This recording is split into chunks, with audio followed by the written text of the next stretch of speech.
Meus irmãos, vos saúdo na paz do Senhor Jesus, amém? Graças a Deus. Quantos estão felizes por estar aqui nessa noite? Glória a Deus, aleluia, Jesus. Nós também estamos. Vamos abrir a palavra de Deus. Livro de Apocalipse, capítulo de número 2.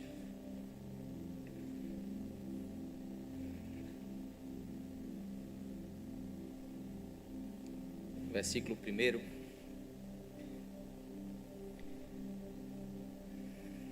Aleluia, Jesus.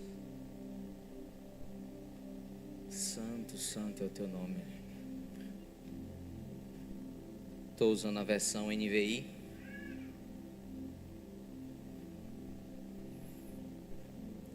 Diz assim a palavra do Senhor: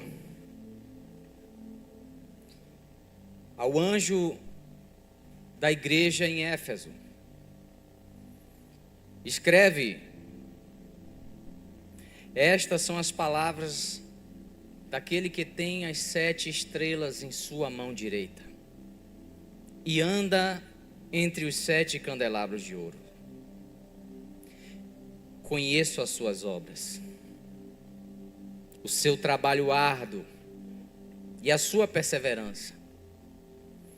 Sei que você não pode tolerar homens maus, que você pôs à prova os que dizem ser apóstolos, mas não são, e descobriu que eles eram impostores. Você tem perseverado e suportado sofrimentos por causa do meu nome, e não tem desfalecido. Contra você, porém, tenho isto: você abandonou o seu primeiro amor. Lembre-se de onde caiu, arrependa-se e pratica as obras que praticava no princípio. Se não se arrepender, virei a você e tirarei o seu candelabro do seu lugar. Mas há uma coisa ao seu favor: você odeia as práticas dos nicolaítas, como eu também as odeio. Aquele que tem ouvidos, ouça o que o Espírito diz às igrejas.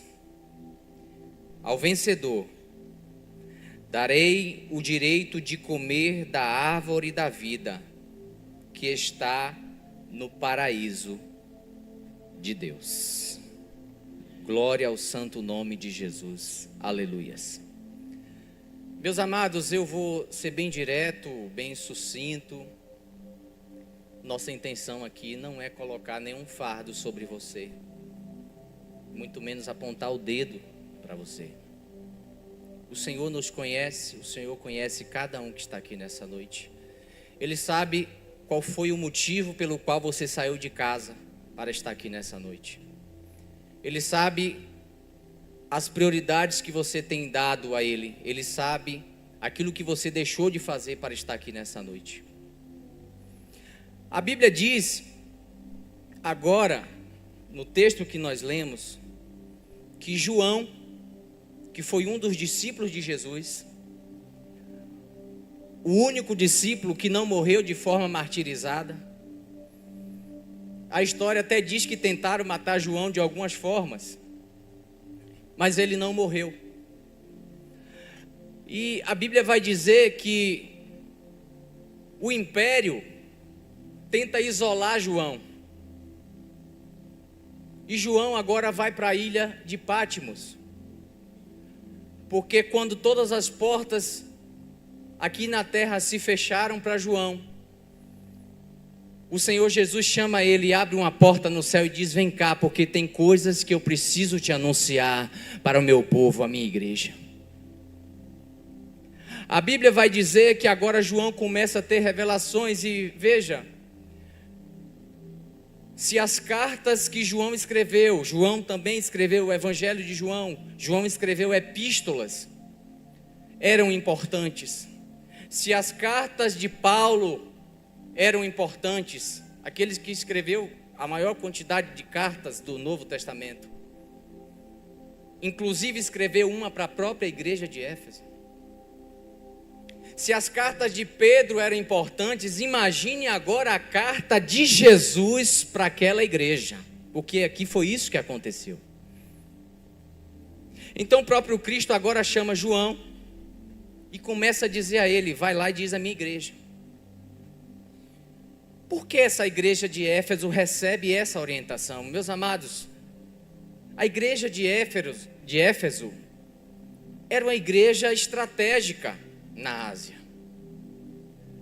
Éfeso era uma cidade portuária. Éfeso tinha um tráfego muito grande de comerciantes e pessoas que ali paravam. E aquelas pessoas, ao ouvirem o evangelho de Cristo, quando entravam num navio, levavam a mensagem do reino para outras nações. Nós não podemos esquecer que foi o que Jesus disse: vocês vão começar pregando na Judeia, depois em Samaria, e depois a minha palavra vai alcançar os confins da terra. Olha a promessa se cumprindo já aqui. Éfeso também foi a igreja, ou a cidade, quando Paulo chega lá no livro de Atos, capítulo 19, ele encontra alguns discípulos reunidos. Paulo já chega dizendo: vocês receberam o Espírito Santo quando creram? E eles disseram: não, nós só conhecemos aqui o batismo de João. Aí ele: não é possível. Chega aqui, Paulo ora, impõe a mão sobre ele, e aquelas 12 pessoas que estavam ali receberam o Espírito Santo e começaram, aleluia, a propagar o evangelho de Cristo.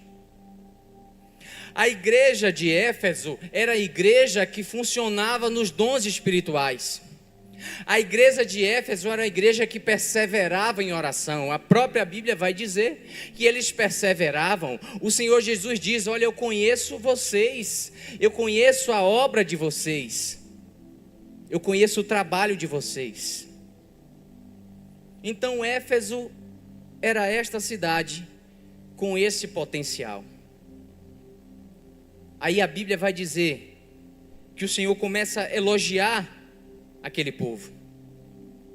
Vocês são constantes, vocês são perseverantes. E olha que para conseguir uma constância hoje em dia é complicado. Existem muitas concorrências no nosso dia a dia tentando frustrar ou tentando sabotar a minha e a tua vontade para com Deus, para com os nossos negócios, para com a nossa vida familiar, não é verdade? Tem muita coisa aí tentando sabotar os planos que Deus tem para nossas vidas. Mas Jesus afirma que essa igreja era uma igreja que suportava provações, era uma igreja que perseverava, é uma igreja que não negava o nome do Senhor, ou seja, eles tinham fé. Eles acreditavam em Cristo. A igreja de Éfeso também, a Bíblia vai dizer que era uma igreja que tinha um alinhamento com as Escrituras. Porque ela fala aqui que vocês conseguem identificar quando um falso líder ou um falso profeta se levanta. Vocês conseguem identificar quando uma pessoa se diz apóstolo e não é. Então a igreja de Éfeso era uma igreja que tinha a palavra de Deus. Uma igreja constante. Uma igreja que conhecia as Escrituras. Aí o Senhor vai dizer ainda assim: olha, tem um ponto positivo para vocês. Eu odeio a prática dos nicolaítas e vocês também. Que prática é essa? Os nicolaítas ensinavam que você pode adorar a Deus, isso é algo que vai sustentar e vai satisfazer o teu espírito. Mas eles também defendiam que você pode fazer as práticas carnais, as orgias, os pecados, porque você também precisa sustentar e satisfazer as vontades da sua carne. Olha que coisa tenebrosa. Então a pessoa pode adorar a Deus, mas também pode estar no pecado. Essa era a prática dos nicolaítas. E o Senhor disse: eu abomino, eu odeio isso. De tantos elogios, de entender que essa igreja era uma igreja capacitada, que tinha a palavra de Deus, fundamentalmente teológica. Mas ele diz, versículo de número 4: eu tenho, porém, contra ti que você abandonou o primeiro amor. Meus amados, eu preciso de alguns momentos para refletir sobre isso, porque como uma igreja que funcionava nos dons, como uma igreja que tinha a palavra de Deus, como uma igreja que era constante em oração, como uma igreja que estava todos os dias no culto, que participava das reuniões, participava das células, como essa igreja conseguiu abandonar o primeiro amor. E é muito fácil hoje em dia a gente entender isso, porque a concorrência que existe hoje é muito grande para nos tirar ou nos afastar da presença de Deus. Eu fiz questão de anotar algo aqui que eu achei muito interessante, porque a palavra abandonar no grego vem de junção de duas palavras, ap e ieme, que significa enviar para outro lugar. Então abandonar aqui é pegar algo que existia daqui e levar para outro lugar. Abandonar é deixar algo que a gente fazia aqui e fazer em outro lugar, com outra pessoa, de outra forma. Então o que a Bíblia está me dizendo é que voltar ao primeiro amor, abandonar o primeiro amor, não é simplesmente eu lembrar lá daquela época que eu aceitei Jesus. Voltar ao primeiro amor não é ir lá naquele dia onde eu levantei a mão, há 30 anos atrás, para ter aquela vida de volta, não. Porque não é isso que o Senhor quer dizer aqui. Até porque você vai concordar comigo, hoje, o nosso relacionamento, a nossa intimidade com Cristo, as experiências que nós temos hoje, são maiores do que eram antes, não é verdade? Então quando eu comecei a caminhada, eu não vivi logo de cara aquilo que eu vivo, nem o que você vive hoje. E esse termo, deixar ou transferir, é o Senhor dizendo assim: olha, vocês pegaram a prioridade que era minha, colocar em outra coisa. Porque o termo aqui, voltar ao primeiro amor, tem duas posições, uma de tempo e outra de posição. Voltar ao primeiro amor, condição de tempo. Voltar ao primeiro amor, condição de posição. O primeiro. Então o que Jesus está dizendo é: vocês me trocaram, talvez pelo seu trabalho, talvez por um relacionamento, talvez vocês me trocaram por alguma coisa. E eu passei a refletir: Senhor, como alguém pode fazer isso? E ele diz a João: João, escreve isso porque eu estou com saudade do meu povo. Eu tenho saudade, João, daquele lugar que o meu povo me encontrava todos os dias. João, eu tenho saudade porque eles me trocaram por um relacionamento passageiro. Eu tenho saudade porque eles me trocaram, eles colocaram a sua prioridade nas coisas, no trabalho ou em qualquer outra situação, na empresa, e deixaram a prioridade, deixaram o lugar de primeiro que era meu, eles colocaram em outra coisa. João, escreve e fala isso para o meu povo, porque eu estou com saudade, João. Meus amados, a Bíblia diz, no livro de Joel, capítulo 2, versículo 28. A Bíblia diz assim, olha, e depois derramarei do meu espírito sobre toda a carne. Nossos filhos terão visões, sonhos, vossos filhos profetizarão, os velhos terão visões. Coisas extraordinárias iriam acontecer. E a gente quer isso para nossas vidas, sim ou não? Quem não quer? Coisas extraordinárias aconteceram, agora só que eu gosto disso. Depois disso o quê? Quando a gente volta alguns versículos lá atrás, porque hoje a gente quer um avivamento sobre a igreja, a gente quer que as coisas comecem a voltar como era antes, a gente quer gente pulando, a gente quer as pessoas falando em línguas, a gente quer Deus tomando essa cidade sendo repleta de pessoas de Deus, da igreja, tendo conversões todos os dias. A gente quer isso é um avivamento que vai mudar não só a minha vida, mas vai mudar a estrutura dessa cidade também, aleluias. Nós todos queremos isso, mas a Bíblia diz que depois disso o quê? Nos versículos anteriores nós vamos ver, a partir do versículo 12, que o Senhor dá uma missão, aleluia. Ele diz assim, olha, convoquem um santo jejum, rasgue os seus corações primeiro, e não as vossas vestes. Primeiro eu quero arrependimento, primeiro eu quero entrega, primeiro eu quero que vocês voltem ao lugar que era meu, aleluias. Primeiro eu quero que vocês me devolvam a primazia que eu tinha na tua vida. Primeiro, aleluia, vocês têm que se arrepender, primeiro vocês têm que deixar, primeiro vocês têm que santificar, aí depois disso eu vou derramar o meu espírito sobre toda a carne. O problema é que a gente está acostumado a ser imediatista.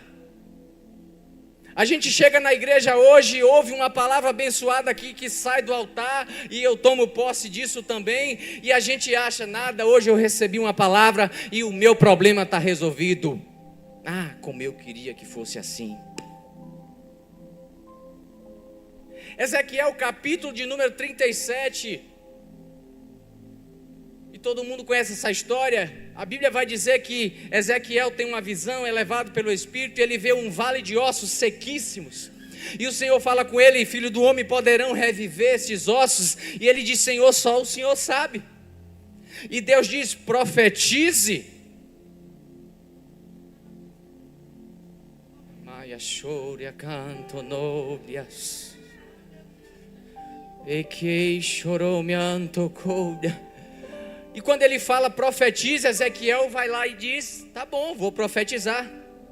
E a Bíblia diz que aquele vale de ossos sequíssimos, começou a vir um vento dos quatro cantos, e os ossos começaram a se juntar, aleluia. E detalhe, o osso da perna não veio para o braço, o osso do braço não foi para a cabeça, cada osso começou a ir para o seu devido lugar. Começa a entender agora, meu irmão, coisas extraordinárias vão acontecer na minha e na tua vida, mas primeiro Deus quer te alinhar, primeiro Deus quer colocar cada coisa no seu devido lugar, aleluia, para então o meu espírito vir sobre ti e você começar a experimentar as coisas extraordinárias. A Bíblia diz que Ezequiel profetiza, e de repente veio aquele vento, um movimento, as coisas começaram a acontecer. O osso veio para o seu lugar, osso da perna com perna, braço com braço, mão com mão, a cabeça ficou tudo certinho ali. Aí Ezequiel continuou profetizando, e aí para vir, aleluias, a carne, primeiro tem que vir os tendões.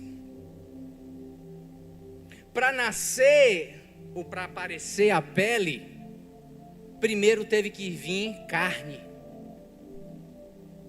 Irmão, nós precisamos entender que a palavra de Deus é regida por princípios que o próprio Deus estabeleceu na terra. Você não vai plantar antes que haja você não vai colher antes que haja uma plantação. Você não vai desfrutar antes que haja um semear, aleluia, de algo que Deus tem para você. E só depois de haver tendões, carne, e pele. Depois que tudo estava alinhado, Ezequiel olha para o Senhor e diz: mas Senhor, eles ainda não estão vivos. E ele disse: Ezequiel, profetiza o meu espírito.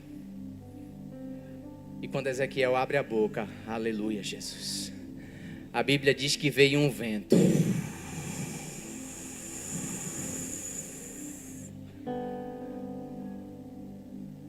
E entrou dentro de cada um daquelas pessoas. E elas começaram a viver. Recentemente eu vi algo que me chamou a atenção, porque o nome de Deus é um nome impronunciável do ponto de vista hebraico, né? São vogais. Então, se eu quisesse chamar Deus, era como se fosse Yash, Wash. Não dá para pronunciar. Mas Deus é tão lindo, tão belo, que ao ler essa passagem de Ezequiel, eu falei: quando o vento veio, entrou o ar sobre aqueles pulmões, eles respiraram. Aí eu fui entender como é a pronúncia de Deus. Eu aprendi, e vocês também aprenderam nessa noite. Você quer pronunciar o nome de Deus?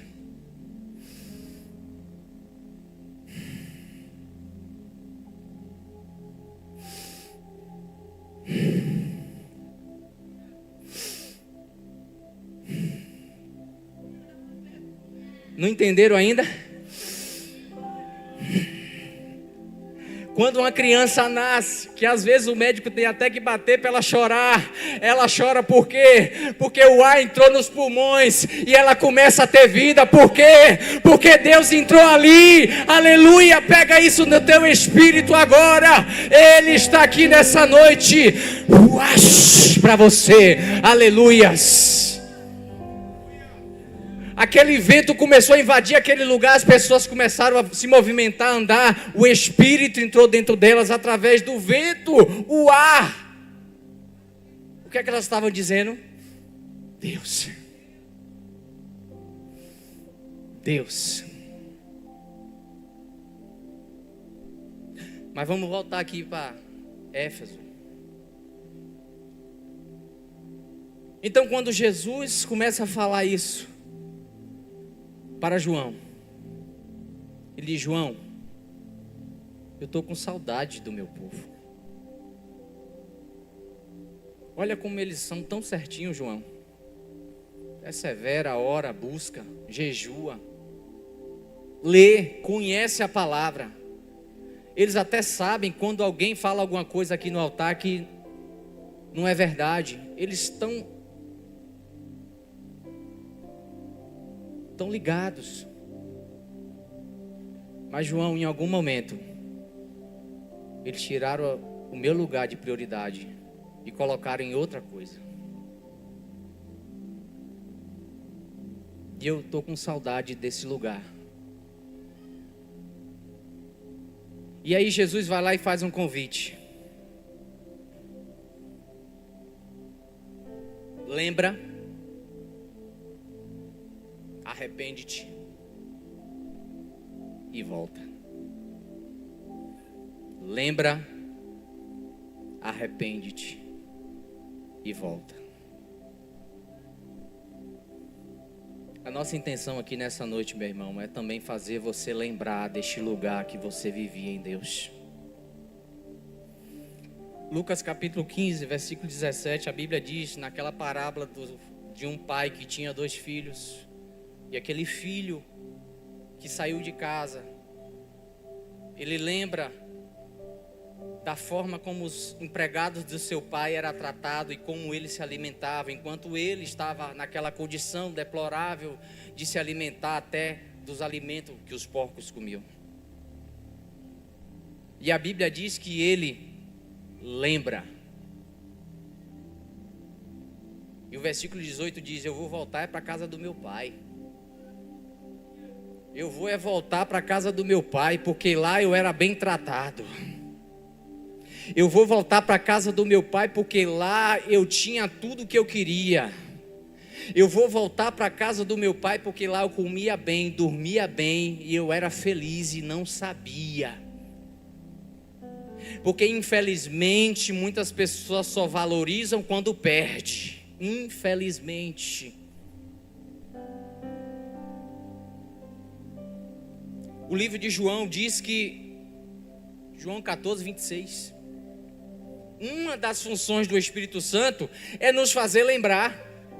E ele vos fará lembrar de tudo quanto eu vos tenho dito. Sabe aquele dia que você começa a lembrar de certas coisas?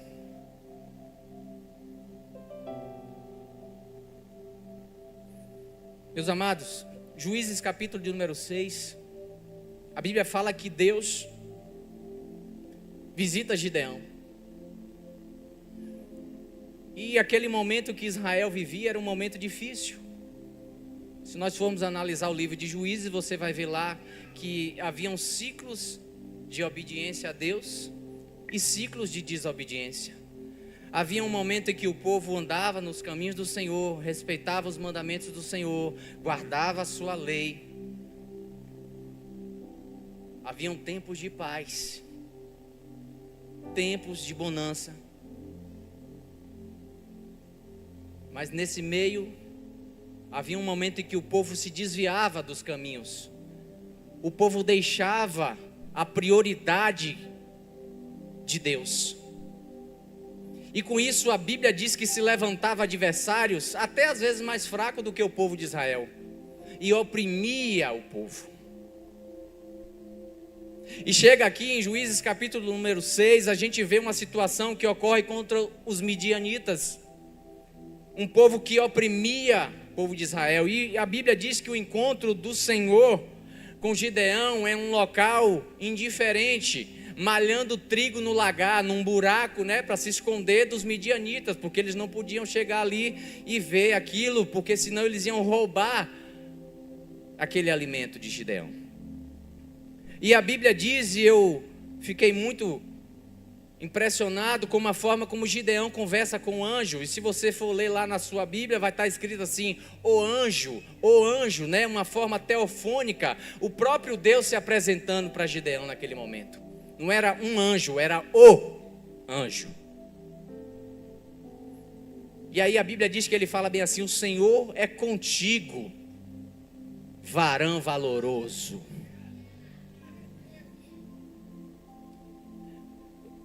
E ele diz: mas se o Senhor é comigo, por que está acontecendo tudo isso?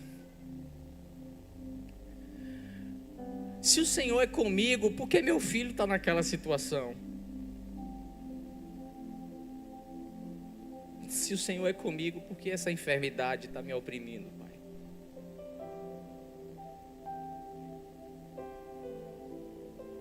Quantas vezes a gente já não falou isso para Deus? Senhor, eu sou teu servo, eu dizimo, eu oro, eu faço jejum, eu vou na igreja todo dia. Por que essa opressão? Por que essa depressão? Por que esse mal me atinge?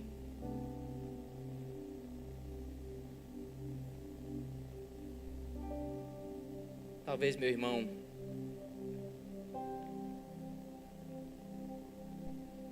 não é de uma porta que nós precisamos que se abra.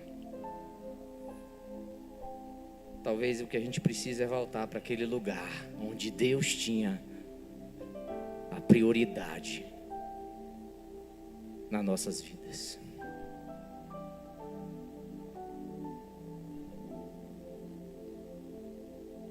Pedro, depois que pecou, a Bíblia diz que Jesus tem um encontro com ele, e eu gosto. Porque a intenção de Cristo não foi apontar o dedo para Pedro e dizer: você me traiu. Não foi para dizer: eu não conto mais contigo. Eu não te perdoo, Pedro. Não, essa nunca seria a posição do meu mestre. Mas a posição de Cristo foi totalmente diferente. Por quê? Porque o diabo, ele tem o costume de nos apontar o dedo pelaquilo que nós fomos no passado. A única coisa que ele tem para falar contra a gente é isso. Mas Deus, ele não só sabe quem você foi, como quem você é e como quem você será na mão dele. Então ele sabia que tinha um Pedro ali que negou, mas ele não via o Pedro que negou. Ele estava vendo o Pedro que iria ser, aleluia, aquele propagador do seu evangelho sobre a terra. Enquanto uns pensavam que Jesus ia ver o Pedro que negou aqui por 3 vezes, e ele teve tempo para repensar o negócio, porque em alguns trechos a palavra diz que depois de 1 hora, ou seja, ele teve 1 hora para pensar e não negar de novo, mas mesmo assim ele negou. Enquanto alguns pensavam que ele ia olhar para esse Pedro, ele preferiu olhar para o Pedro que seria um dos grandes pregadores do evangelho, capaz de ganhar em um só culto mais de 5 almas para Jesus. Ei, deixa eu falar para você, as pessoas podem até olhar para o teu passado, mas quem te conhece e sabe do teu futuro é o meu Pai que está no céu. É Ele. Aí a Bíblia diz que Jesus faz 3 perguntas: tu me amas, tu me amas, tu me amas. Pedro diz, né, tu sabes que eu te amo, mas a tradução original não é eu te amo, é eu gosto. E esse é o ponto aqui. Porque o povo de Éfeso também amava ou gostava do Senhor. Mas qual era o nível desse amor? O quanto que você me ama? Uma vez chegaram para Jesus e perguntaram a ele qual é o maior mandamento, o mestre da lei, Mateus 22. E Jesus disse, olha, o que é que está escrito na lei? E ele disse, amarás o Senhor teu Deus de todo teu coração, com todas as tuas forças e de todo o teu entendimento. E o segundo, amarás o teu próximo como a ti mesmo. Então amar a Deus é o maior mandamento. O que Jesus estava perguntando é, Pedro, eu quero saber qual é o nível do seu amor para comigo. E ele responde, eu gosto, Senhor, eu gosto. Eu ainda não estou naquele nível, sabe, Senhor, que eu queria estar. Mas a vida com Deus é assim, meu irmão. A gente não começa gostando do 10. A gente começa, e à medida que a gente vai entrando, aleluia, igual aquele rio, aleluia, que Ezequiel entra. Aleluia, à medida que a gente vai entrando, aleluia, a gente vai amando. À medida que a gente vai entrando, o amor vai ganhando corpo, vai ganhando mais, sabe, vai ganhando mais sentimento. E aí a gente vai entrando mais, e aí a gente começa a se aprofundar mais na palavra. E a gente vai vendo coisas que a gente não imaginava. E aí a gente vai entrando numa vida de oração, a gente vai entrando numa vida de renúncia, uma vida de jejum. E quando pensa que não, você já está lá dentro, abraçado, envolvido com Ele, aleluia. E Ele diz, eu não te largo mais, porque você vai viver nesse lugar comigo até a minha volta. Amachore Anaias. Eu tenho saudades. Ai, choras. Eu tenho saudades. Eu tenho saudade daquele lugar. Uma vez o Senhor falou isso comigo.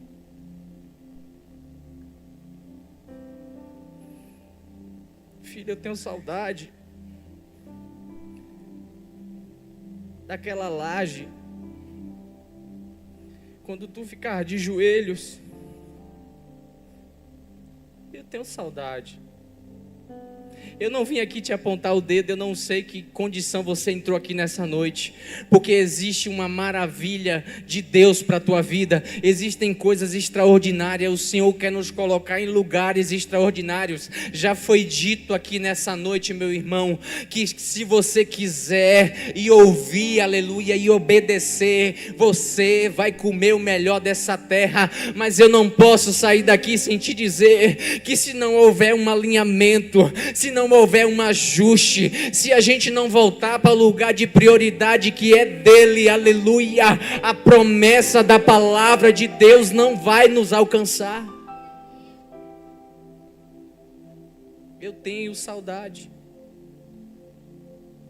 Projeta para mim, por favor, aqui, mídia, Amós capítulo 9, versículo 11, e eu já vou encerrar. Naquele dia levantarei a tenda caída de Davi, consertarei as suas brechas, retificarei as suas ruínas e a reerguerei como nos dias antigos. Eu falei isso aqui na terça-feira e eu vou repetir hoje. Haviam 5 estruturas na palavra de Deus. A tenda ou o tabernáculo do deserto, construído por Moisés. O templo depois passou a ser na cidade de Gibeã, depois na cidade de Siló. Depois vem Salomão e constrói o templo de Salomão. Mas Davi, ele construiu uma tenda. Nas outras 4 estruturas, Deus tinha mandado construir, mas a tenda de Davi foi construída de forma espontânea. Nas outras tinham ritos de sacrifícios e de adoração. Na de Davi tinha turnos de oração e sacrifícios de adoração. A Bíblia diz que a tenda de Davi foi construída e ali os levitas ficavam 24 horas se revezando em adoração àquele que é, àquele que era e àquele que há de vir. Na tenda de Davi, aleluia, ele não queria sair daquele lugar, é por isso que ele diz: eu amo, Senhor, a tua presença e o lugar onde mora a tua habitação. Davi disse assim: eu alegrei-me quando me disseram vamos à casa do Senhor. Por quê? Porque tinha uma paixão. Davi foi o homem que conseguiu entrar no coração de Deus e entendeu que não é nada sobre mim, nem sobre vocês, aleluia, é sobre Ele, porque dele, por Ele e para Ele são todas as coisas. Então ele diz: eu vou restaurar a tenda de Davi. Sabe por quê? Porque naquela tenda existia uma prioridade: Deus. E eu amo a palavra de Deus porque ela não fala só das coisas boas que Davi fez, ela também fala dos pecados de Davi. Miserável, pecador, homicida. Mas ele entendeu o coração de Deus. E é isso que Deus quer fazer nessa noite. E eu profetizo que não só sobre este lugar, mas sobre esta cidade, Senhor, restaura a tenda de Davi, meu Pai. Restaura, Senhor, para que pessoas venham aqui não por obrigação, mas porque querem estar aqui, Senhor. Restaura, Senhor, esta tenda de adoração. Senhor, restaura a tenda de oração, meu Pai. Nós não estamos aqui orando, meu Senhor, aleluia, para conseguir alguma coisa. Nós estamos aqui porque queremos ter um relacionamento mais íntimo e mais profundo contigo. Então quando Jesus fala arrepende, lembra? Arrepende-te e volta. Arrepende-te aqui no grego é metanoia, ou seja, Mudança de mentalidade. Mudança de mentalidade. Ei, o primeiro lugar é dele. Ninguém toma. Ninguém tira. A primazia é dele. E volta. Volta. A porta está aberta. Nessa noite, meu amigo, meu irmão que está aqui, talvez você entendeu nessa mensagem que em algum momento você não deixou a prioridade dele, mas você deu pequenos vacilos. Isso é natural. Eu gosto muito de uma frase que um certo pastor usa: não é pecado ser gente não, tá? Não é pecado ser gente, tá bom? Então talvez você deu algum vacilo, você entendeu, Senhor, é verdade, eu estava dando a prioridade para outras coisas, Pai, mas hoje você ouviu a voz do Senhor, você lembrou, você se arrependeu, e agora você volta. E você, meu amigo, que está aqui nessa noite, talvez você ainda não experimentou este lugar. Eu posso te garantir com todas as minhas forças, com tudo que há em mim, que se você experimentar e entrar neste lugar, você não vai querer sair nunca mais dele. E hoje, você tem a oportunidade. Provai e vede que o Senhor é bom.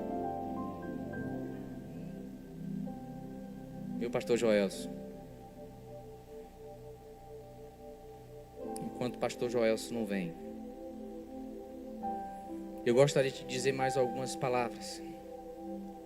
O próprio Cristo, em Mateus 6,33, ele disse: busque em primeiro lugar o reino. O primeiro lugar é o reino, irmãos. E Deus ama quando a gente dá primazia ao reino. Em toda a palavra de Deus nós vamos ver homens e mulheres que foram usados para abençoar o reino. Através de Esther, o reino foi abençoado. Através de Moisés, o reino foi abençoado. Através de José, o reino foi abençoado. Deus levanta homens para abençoar através do reino. E interessante que os discípulos de Jesus discutiam o que é que eles iam comer, o que é que eles iam vestir, o que é que eu vou fazer, quem vai me sustentar, quem vai pagar minhas contas no final do mês. Jesus falou: de tudo isso que vocês estão falando aí, só tem uma coisa que importa: busquem o reino em primeiro lugar. Porque quando você encontrar o seu lugar no reino, todas as outras coisas encontrarão o seu devido lugar. Vocês estão preocupados com o que vão vestir? Obviamente a gente tem que trabalhar, claro. Mas essas coisas não podem tomar o nosso foco, o nosso pensamento, até porque a nossa preocupação não vai resolver esse problema aí. Mas deixa na mão daquele que pode resolver todas as coisas para você ver. Volta, meu irmão, volta. Jeremias 29:13. Buscar-me-eis e me achareis quando me buscardes de todo, não é parte, é todo, é o reino, é o reino, é o reino, é o reino que nós temos que buscar, é o reino. E quando a gente buscar de todo o coração, aleluia, aí ele diz assim no versículo seguinte, e eu vou deixar ser achado de vós. É como quem diz assim: olha, eu estou brincando de se esconder, tá? Eu estou ali na sala, aí eu me escondo atrás da cortina e meu filho, né, minha filha fica atrás da cortina procurando, e eu estou procurando ela, né? Eu estou vendo, os pés estão lá denunciando. Cadê? Tá onde? Aí eu passo por perto. Achou?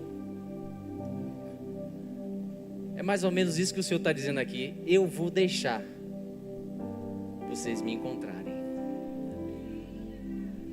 Vamos ficar de pé, como diz o pastor Joel, para parecer que está acabando. Aleluia, Jesus.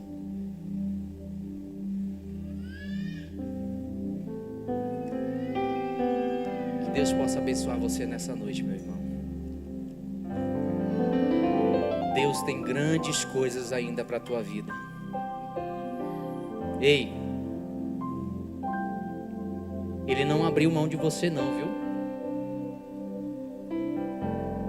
E nessa noite Ele está dizendo: eu estou com saudade. Como é que a gente resolve um problema de saudade? Ligar é bom,